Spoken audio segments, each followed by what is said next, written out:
ನಮಸ್ಕಾರ ಗೆಳೆಯರೆ, ಇನ್ನೊಂದು ವಿಡಿಯೋಗೆ ನಿಮಗೆ ಸ್ವಾಗತ. ಇವತ್ತು ನಾನು ನಿಮಗೆ ಹೇಳಲು ಹೋಗುತ್ತಿರುವುದು ನಿಮ್ಮ ಜೀವನವನ್ನೇ ಬದಲಾಯಿಸಬಲ್ಲ ಕೆಲವು ಮನೋವಿಜ್ಞಾನದ ರಹಸ್ಯಗಳು. ನಿಮಗೆ ಗೊತ್ತಾ, ನಮ್ಮ ಮೆದುಳು ಪ್ರತಿದಿನ ಸುಮಾರು 35,000 ಅಂದರೆ 35,000 ನಿರ್ಧಾರಗಳನ್ನು ತೆಗೆದುಕೊಳ್ಳುತ್ತೆ. ಆದರೆ ಈ ನಿರ್ಧಾರಗಳಲ್ಲಿ 95% ಅನ್ಕಾನ್ಷಿಯಸ್ ಮೈಂಡ್ ತೆಗೆದುಕೊಳ್ಳುತ್ತೆ, ನಮಗೆ ತಿಳಿಯದೆಯೇ. ಇವತ್ತು ನಾವು ಮಾತನಾಡೋದು 10 ಅದ್ಭುತ ಸೈಕಾಲಜಿಕಲ್ ಎಫೆಕ್ಟ್ಸ್ ಬಗ್ಗೆ. ಇವು ನಿಮ್ಮ ಡೈಲಿ ಲೈಫ್ನಲ್ಲಿ ಕಾನ್ಸ್ಟೆಂಟ್ಲಿ ವರ್ಕ್ ಆಗ್ತಿವೆ, ಆದರೆ ನಿಮಗೆ ಗೊತ್ತಿಲ್ಲ. ಸೊ ವಿಡಿಯೋ ಪೂರ್ತಿ ನೋಡಿ ಮತ್ತು ಎಂಡ್ನಲ್ಲಿ ನಿಮಗೊಂದು ಸ್ಪೆಷಲ್ ಬೋನಸ್ ಟಿಪ್ ಕೂಡ ಕೊಡ್ತೀನಿ. ಚಲೋ ಶುರು ಮಾಡೋಣ. ಮೊದಲನೇದು ಹ್ಯಾಲೋ ಎಫೆಕ್ಟ್. ಒಂದು ಸಿಂಪಲ್ ಪ್ರಶ್ನೆ, ನಿಮ್ಮ ಫೋನ್ನಲ್ಲಿ ಯಾರ ಫೋಟೋ ಬೇಗ ಗಮನ ಸೆಳೆಯುತ್ತೆ ಹೇಳಿ? ಸುಂದರವಾಗಿರೋ ಫೋಟೋ ಅಲ್ವೇ? ಇದೇ ನಮ್ಮ ಮೆದುಳಿನ ಮ್ಯಾಜಿಕ್. ಇದಕ್ಕೆ ಹೇಳ್ತಾರೆ ಹ್ಯಾಲೋ ಎಫೆಕ್ಟ್ ಅಂತ. ಇದು ಹೇಗೆ ಕೆಲಸ ಮಾಡುತ್ತೆ ಅಂದರೆ, ಯಾರಾದರೂ ಒಳ್ಳೆ ಡ್ರೆಸ್ ಹಾಕಿದ್ದಾರೆ ಅಂದರೆ ನಾವೇನು ಅನ್ಕೊತೀವಿ ಅಂದರೆ ಅವ್ರು ರಿಚ್ ಆಗಿರ್ಬೋದು ಅಂತ. ರಿಚ್ ಅಂದರೆ ಎಜುಕೇಟೆಡ್ ಅಂತ ಅನಿಸುತ್ತೆ. ಎಜುಕೇಟೆಡ್ ಅಂದರೆ ಇಂಟೆಲಿಜೆಂಟ್ ಅಂತ ತೋರಿಸುತ್ತೆ. ಇಂಟೆಲಿಜೆಂಟ್ ಅಂದರೆ ಟ್ರಸ್ಟ್ ವರ್ದಿ ಅಂತಲೂ ಫೀಲ್ ಆಗುತ್ತೆ. ಈ ಎಲ್ಲ ತೀರ್ಮಾನಗಳು ಕೇವಲ ಒಂದೇ ಒಂದು ಚೀಲದ ಮೇಲೆ ಹುಚ್ಚಲ್ವೇ? ಅದೇ ಥರ ನಮ್ಮ ರಿಯಲ್ ಲೈಫ್ ಎಕ್ಸಾಂಪಲ್ಸ್ ಹೇಳ್ತೀನಿ. ಕಾಲೇಜ್ನಲ್ಲಿ ಅಥವಾ ನಿಮ್ಮ ಕ್ಲಾಸ್ನಲ್ಲಿ ಸ್ಮಾರ್ಟಾಗಿ ಕಾಣುವ ವಿದ್ಯಾರ್ಥಿ ಏನಾದರೂ ಹೇಳಿದರೆ ಎಲ್ಲರೂ ಅದು ಸರಿ ಇರಬೇಕು ಅಂತ ನಂಬ್ತಾರೆ. ಆದರೆ ಸೇಮ್ ಮಾತು ಸಾಧಾರಣ ವಿದ್ಯಾರ್ಥಿ ಹೇಳಿದರೆ ಅದು ಸರಿ ಇಲ್ಲ ಅಂತ ಇರ್ಬೋದು ಅಂತ ಅನಿಸುತ್ತೆ. ಅದೇ ರೀತಿ ಶಾಪಿಂಗ್ ಮಾಡುವಾಗ ಸುಂದರವಾದ ಬಾಕ್ಸ್ನಲ್ಲಿ ಬಂದ ಚಾಕ್ಲೇಟ್ ಟೇಸ್ಟಿ ಇರುತ್ತೆ ಅಂತ ಫೀಲ್ ಆಗುತ್ತೆ. ಆದರೆ ಪ್ಲೇನ್ ಕವರ್ನಲ್ಲಿ ಬಂದ ಚಾಕ್ಲೇಟ್ ಅಷ್ಟೇನು ಇಲ್ಲ ಅಂತ ಫೀಲ್ ಆಗುತ್ತೆ. ಆದರೆ ಇನ್ಸೈಡ್ ಒಂದೇ ಚಾಕ್ಲೇಟ್ ಇರ್ಬೋದು ಅಲ್ವಾ? ಇದೇ ಥರ ಸಿನಿಮಾದಲ್ಲೂ ನಾವು ಕಾಣ್ಬೋದು. ಹೀರೋ ಸೂಪರ್ ಆಗಿ ಲುಕ್ ಕೊಡ್ತಾರೆ, ಅವರು ಎಲ್ಲ ಸ್ಕಿಲ್ಸ್ಗಳಲ್ಲಿ ಎಕ್ಸ್ಪರ್ಟ್ ಅಂತ ತೋರಿಸ್ತಾರೆ. Fighting, dancing, singing, engineering, doctor ಎಲ್ಲವೂ. ಇದೇ ರೀತಿ ನಾವು ಮೋಸಗೊಳ್ತೀವಿ. ಆದರೆ ನಾವು ಲೈಫ್ನಲ್ಲಿ ಇದರ ಅಪ್ಲಿಕೇಶನ್ಗಳು ಹೇಗೆ ಯೂಸ್ ಮಾಡ್ಬೋದು? ಕಂಪನಿಗಳು ಇದನ್ನೇ ಉಪಯೋಗಿಸ್ತವೆ. ಆ್ಯಪಲ್ ಪ್ರಾಡಕ್ಟ್ಸ್ ನೋಡಿ, elegant design, automatically premium quality ಅಂತ ಫೀಲ್ ಆಗುತ್ತೆ. ಸೆಲೆಬ್ರಿಟೀಸ್ ಆ್ಯಡ್ನಲ್ಲಿದ್ದಾರೆ ಅಂದರೆ ಪ್ರಾಡಕ್ಟ್ ಒಳ್ಳೆಯದು ಅಂತ ಅನಿಸುತ್ತೆ, ನಮಗೆ ಟ್ರಸ್ಟ್ ಕೂಡ ಆಗುತ್ತೆ. ಹೋಟೆಲ್ನ ಆ್ಯಂಬಿಯನ್ಸ್ ಸೂಪರ್ ಇದೆ ಅಂತ ಇದ್ದರೆ ಫುಡ್ಡು ಕೂಡ ಟೇಸ್ಟಿ ಇರುತ್ತೆ ಅಂತ ಅನಿಸುತ್ತೆ. ಆದರೆ ಡೇಂಜರಸ್ ಸೈಡ್ ಏನಂತ ಹೇಳಿದರೆ, ಒಳ್ಳೆಯ ಮಾತನಾಡುವ ವ್ಯಕ್ತಿ ನಿಮ್ಮನ್ನು ಚೀಟ್ ಮಾಡಬಹುದು. ಚೆನ್ನಾಗಿ ಕಾಣುವ ರೆಸ್ಯೂಮೆ ಕೆಲಸಕ್ಕೆ ಬಾರದೇ ಇರ್ಬೋದು. ಫ್ಯಾನ್ಸಿ ವೆಬ್ಸೈಟ್ಗಳು ಫೇಕ್ ಆಗಿರ್ಬೋದು. ಆದರೆ ನೀವೇನು ಮಾಡಬೇಕು ಅಂದರೆ, ನಿಮಗೆ ಫಾಯ್ದೆ ಕೊಡುವ ಅಂದರೆ ಇಂಟರ್ವ್ಯೂ ಅಲ್ಲಿ ಹೋಗುವ ಒಳ್ಳೆಯ ಡ್ರೆಸ್, ಕಾನ್ಫಿಡೆಂಟ್ ಬಾಡಿ ಲ್ಯಾಂಗ್ವೇಜ್ ಎಲ್ಲ ಇಂಪಾರ್ಟೆಂಟ್ ಆಗುತ್ತೆ. ಪ್ರೆಸೆಂಟೇಷನ್ ಕೊಡುವಾಗ ನೀಟ್ ಸ್ಲೈಡ್ಸ್, ಕ್ಲಿಯರ್ ವಾಯ್ಸ್, ಅದು ಕೂಡ ಬಹಳ ಇಂಪೆಕ್ಕಬಲ್ ಆಗಿ ನಿಮ್ಮನ್ನು ಪ್ರದರ್ಶಿಸ್ಬೋದು. ಫಸ್ಟ್ ಮೀಟಿಂಗ್ನಲ್ಲಿ ಪಂಕ್ಚುವಲ್ ಆಗಿ ಹೋಗಿ, ಪೊಲೈಟಾಗಿ ಮಾತಾಡಿ. ಆದರೆ ಇದನ್ನು ಯಾವತ್ತೂ ಮಾಡಬೇಡಿ. ಯಾರಾದರೂ ಚೆನ್ನಾಗಿ ಮಾತನಾಡಿದರೂ ಬ್ಯಾಕ್ಗ್ರೌಂಡ್ ಚೆಕ್ ಮಾಡಿ. ಪ್ರಾಡಕ್ಟ್ ಚೆನ್ನಾಗಿ ಕಾಣಿಸೇ ಇದ್ದರೂ ರಿವ್ಯೂಸ್ ಓದಿ. ಯಾರೋ ಫೇಮಸ್ ಆಗಿದ್ದಾರೆ ಅಂತ ಬ್ಲೈಂಡ್ಲಿ ಟ್ರಸ್ಟ್ ಮಾಡಬೇಡಿ. ಮನಸ್ಸಿಗೆ ಇದನ್ನು ಯಾವಾಗೂ ಅರ್ಥ ಮಾಡ್ಕೊಳ್ಳಿ, ನಮ್ಮ ಮೆದುಳು ಶಾರ್ಟ್ಕಟ್ ಯಾವಾಗೂ ಚಾಯ್ಸ್ ಮಾಡುತ್ತೆ. ಇದು ನ್ಯಾಚುರಲ್. ಆದರೆ ಮುಖ್ಯ ವಿಷಯಗಳಲ್ಲಿ ಏನಂತ ಹೇಳಿದರೆ, ಸ್ವಲ್ಪ ಆಳವಾಗಿ ಯೋಚಿಸಿ. ಯಾವಾಗೂ ಇದನ್ನು ನೆನಪಲ್ಲಿಡಿ. ಬುಕ್ ಕವರ್ ಚೆನ್ನಾಗಿದ್ದರೆ ಇನ್ಸೈಡ್ ಬೋರಿಂಗ್ ಇರ್ಬೋದು. ಸಿಂಪಲ್ ಕವರ್ ಇದ್ದರೆ ಇನ್ಸೈಡ್ ಮಾಸ್ಟರ್ ಪೀಸ್ ಕೂಡ ಇರ್ಬೋದು. ಎರಡನೇದ್ದು ಡ್ಯೂನಿಂಗ್ ಕ್ರೂಗರ್ ಎಫೆಕ್ಟ್. ಸಿಂಪಲ್ ಆಗಿ ಹೇಳಬೇಕಂದ್ರೆ, ಕಡಿಮೆ ಗೊತ್ತಿರುವವರು ನನಗೆ ಎಲ್ಲ ಗೊತ್ತು ಅಂತ ಫೀಲ್ ಮಾಡ್ತಾರೆ. ಹೆಚ್ಚು ಗೊತ್ತಿರೋರು ಇನ್ನೂ ತುಂಬ ಕಲಿಬೇಕು ಅಂತ ಫೀಲ್ ಮಾಡ್ತಾರೆ. ಸ್ಟ್ರೇಂಜ್ ಅಲ್ವಾ? ಆದರೆ ಇದು ನಮ್ಮ ಬ್ರೈನ್ನ ಸೈಕಾಲಜಿ. ಈಸಿಯಾಗಿ ಎಕ್ಸಾಂಪಲ್ ಕೊಡ್ತೀನಿ. ಒಬ್ಬನು 2-3 ಯೂಟ್ಯೂಬ್ ವಿಡಿಯೋಸ್ ನೋಡಿ stock market easy bro, trading ಮಾಡ್ತೀನಿ ಅಂತ ಕಾನ್ಫಿಡೆನ್ಸಲ್ಲಿ ಇರ್ತಾನೆ. ಆದರೆ 20 ವರ್ಷ ಎಕ್ಸ್ಪೀರಿಯನ್ಸ್ ಇರೋ ಇನ್ವೆಸ್ಟರ್ ಏನು ಮಾಡ್ತಾನೆ ಅಂತ ಹೇಳಿದ್ರೆ, ಮತ್ತು ಅದು ಅವನು ಏನು ಹೇಳ್ತಾನೆ ಅಂದರೆ, ಮಾರ್ಕೆಟ್ ಅನ್ಪ್ರಿಡಿಕ್ಟಬಲ್, ಡೈಲಿ ಲರ್ನಿಂಗ್ ಇದೆ ಇದರಲ್ಲಿ ಅಂತ. ಅಂದರೆ ಕಡಿಮೆ ನಾಲೆಡ್ಜ್ ಇರುವವನು ಓವರ್ ಕಾನ್ಫಿಡೆನ್ಸ್ ಆಗಿರ್ತಾನೆ. ಜಾಸ್ತಿ ನಾಲೆಡ್ಜ್ ಇರುವವನು ಹ್ಯೂಮಿಲಿಟಿನ ಮೇಂಟೈನ್ ಮಾಡ್ತಾನೆ. ಇದು ಯಾಕಾಗುತ್ತೆ ಅಂದರೆ, ನಮಗೆ ಕಡಿಮೆ ಗೊತ್ತಿದ್ದಾಗ ನಮಗೆ ಎಷ್ಟು ಗೊತ್ತಿಲ್ಲ ಅನ್ನೋದೇ ಗೊತ್ತಿರಲ್ಲ. ಆದರೆ ಹೆಚ್ಚು ಓದಿದಾಗ, ಹೆಚ್ಚು ಲರ್ನ್ ಮಾಡಿದಾಗ ಸಬ್ಜೆಕ್ಟ್ ಎಷ್ಟು ವಾಸ್ಟ್ ಇದೆ ಅಂತ ರಿಯಲೈಸ್ ಆಗುತ್ತೆ. ಅದೇ ಪಾಯಿಂಟ್ನಲ್ಲಿ ಕಾನ್ಫಿಡೆನ್ಸ್ ಕಡಿಮೆ ಆಗುತ್ತೆ, ಹಂಬಲ್ ಆಗ್ತೀವಿ. ಇದರಿಂದ ನಾವು ಏನು ಕಲಿಬೇಕು ಅಂದರೆ, ನನಗೆ ಎಲ್ಲ ಗೊತ್ತು ಅನ್ನೋ mindset dangerous. Always beginners mindset ಇಟ್ಕೊಳ್ಳೋದು ಬಹಳ ಇಂಪಾರ್ಟೆಂಟ್. ಮೂರನೇದು ಆ್ಯಂಕರಿಂಗ್ ಎಫೆಕ್ಟ್. ನಿಮಗೆ ಶಾಪಿಂಗ್ ಮಾಡುವಾಗ ಏನಾದರೂ ಆಫರ್ ನೋಡಿದಾಗ ತಕ್ಷಣ ಅಯ್ಯೋ ಸೂಪರ್ ಡೀಲ್ ಇದೆ ಇದು ಅಂತ ಅನಿಸಿದರೆ ಅದೇ ಇಲ್ಲಿ ಗೇಮ್ ಶುರುವಾಗಿರೋದು, ಆ್ಯಂಕರಿಂಗ್ ಎಫೆಕ್ಟ್. ಸಿಂಪಲ್ಲಾಗಿ ಹೇಳಬೇಕಂದ್ರೆ, ನಾವು ಯಾವುದಾದ್ರೂ ಡಿಸಿಷನ್ ತೆಗೆದುಕೊಳ್ಳುವಾಗ ಮೊದಲು ನೋಡಿದ ನಂಬರ್, ಪ್ರೈಸ್, ಐಡಿಯಾ ಅದೇ ನಮ್ಮ ಮೆದುಳಲ್ಲಿ ಆ್ಯಂಕರ್ ಆಗಿ ಫಿಕ್ಸ್ ಆಗಿಬಿಡುತ್ತೆ. ಅದು ಕರೆಕ್ಟ್ ಇರಲಿ ರಾಂಗ್ ಇರಲಿ, ನಮ್ಮ ಡಿಸಿಷನ್ ಅದರ ಸುತ್ತಲೇ ರಿವಾಲ್ವ್ ಆಗ್ತಾ ಇರುತ್ತೆ. ಕ್ಲಾಸಿಕ್ ಎಕ್ಸಾಂಪಲ್ ತೊಗೊಳ್ಬೇಕಂದ್ರೆ, ಒಂದು ಶರ್ಟ್ ಇಮ್ಯಾಜಿನ್ ಮಾಡಿ. ಒರಿಜಿನಲ್ ಪ್ರೈಸ್ 2,000 ರೂಪಾಯಿ ಆಗಿದ್ರೆ ಸೇಲ್ ಪ್ರೈಸ್ 1,000 ರೂಪಾಯಿ ಆಗಿರುತ್ತೆ. ನಿಮಗೆ ತಕ್ಷಣವೇ ಅನಿಸುತ್ತೆ, ವಾವ್ 50% ಆಫ್ ಇದೆ, ಸೂಪರ್ ಬಾರ್ಗೇನ್ ಅಂತ.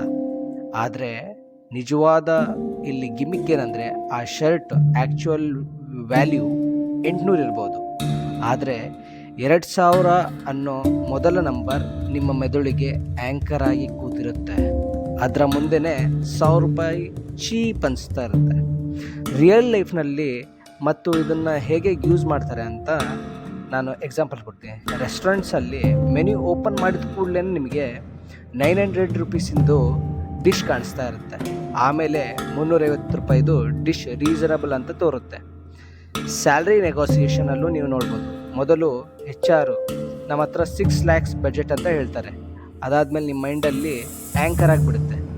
ಮೇನ್ಲಿ ಇನ್ ರಿಯಲ್ ಎಸ್ಟೇಟು ಕೂಡ ಆ ಫ್ಲ್ಯಾಟು ಎಕ್ಸ್ಪೆಕ್ಟೆಡ್ಡು 1 CR ಅಂತ ಹೇಳಿರ್ತಾರೆ.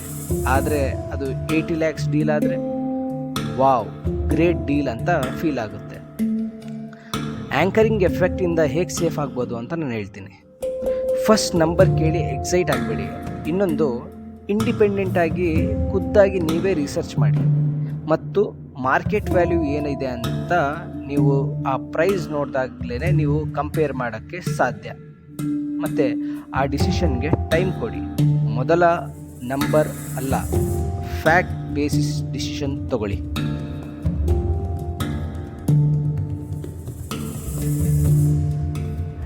ನಾಲ್ಕನೇದ್ದು ಕನ್ಫರ್ಮೇಷನ್ ಬಯಾಸ್.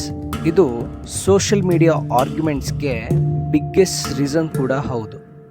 ಅದಕ್ಕೆ ಹೆಸರೇ ಕನ್ಫರ್ಮೇಷನ್ ಬಯಾಸ್. ಸಿಂಪಲಾಗಿ ಹೇಳಬೇಕಂದ್ರೆ, ನಾವು ಈಗಾಗಲೇ ಏನು ಬಿಲೀವ್ ಮಾಡ್ತೀವೋ ಅದನ್ನು ಸಪೋರ್ಟ್ ಮಾಡುವ ಇನ್ಫಾರ್ಮೇಷನ್ ಮಾತ್ರ ನೋಡ್ತೀವಿ. ಬಿಲೀವ್ ಮಾಡ್ತೀವಿ ಮತ್ತು ಅಪೋಸಿಟ್ ಇನ್ಫಾರ್ಮೇಷನ್ ಬಂದಾಗ ಅಯ್ಯೋ ಇದು ಕರೆಕ್ಟ್ ಅಲ್ಲ ಅಂತ ಇಗ್ನೋರ್ ಮಾಡ್ತೀವಿ.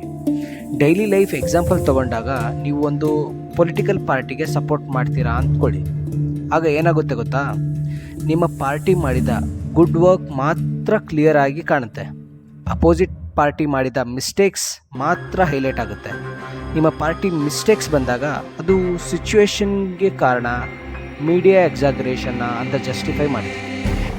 ಇದೇ ಕನ್ಫರ್ಮೇಷನ್ ಬಯಾಸ್. ಈಗ ನಾವು ಹೆಲ್ತ್ ಎಕ್ಸಾಂಪಲ್ ನೋಡೋಣ.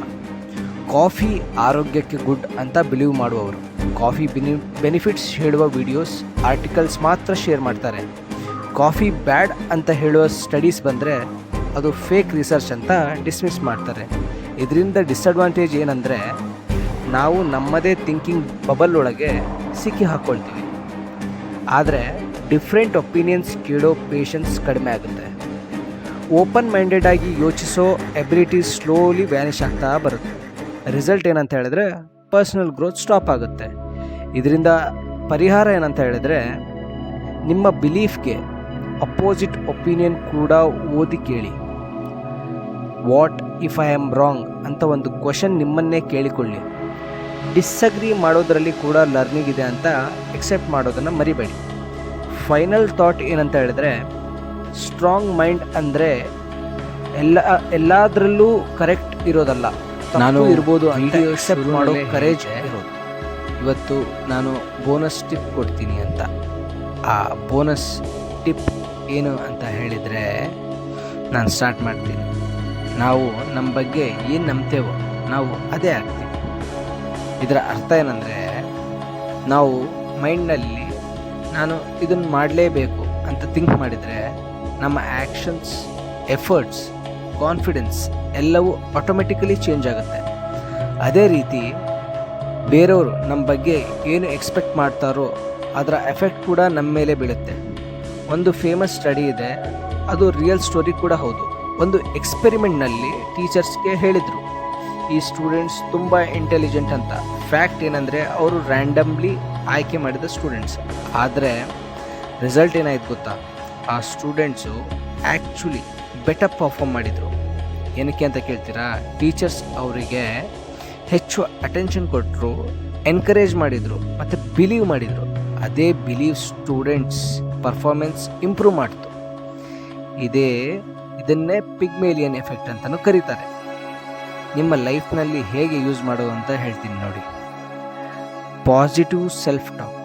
ಡೈಲಿ ನಾನು ಯೂಸ್ಲೆಸ್ ಅಂತ ಹೇಳ್ಕೊಬೇಡಿ, ಬದಲಿಗೆ ನಾನು ಟ್ರೈ ಮಾಡ್ತೀನಿ, ನಾನು ಇಂಪ್ರೂವ್ ಆಗ್ತೀನಿ ಅಂತ ಹೇಳ್ಕೊಡಿ. ನಿಧಾನವಾಗಿ ಕಾನ್ಫಿಡೆನ್ಸ್ ಬಿಲ್ಡ್ ಆಗುತ್ತೆ.